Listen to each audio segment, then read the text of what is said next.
Tip number 3 is to use timestamps if you want to rank in Google. If you go and have a look at Google search results and you see videos on the first page of Google, you will notice that they have something called key moments or chapters within these videos. Okay, they've broken them down into sections. These are like tables of contents or a table of contents. Now, when you are doing your video script or when you're doing your video outline, if you put in specific words, okay, so you can see here I've got words like tip number 1, tip number 2, tip number 3.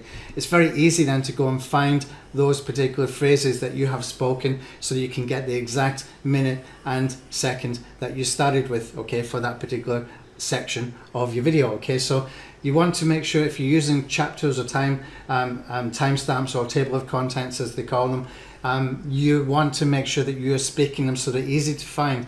But also what you want to do is to make sure that you've got your keywords in there as well, because these are like subheadings, okay? And subheadings can actually start to rank in Google as well. So this can help you to get your video found. This is really hugely important. Get those keywords in those key sections when you're writing out your video outline, when you're writing out your video script, and then you've got a higher chance of getting rankings in Google and getting a huge amount of traffic from Google search engine as well.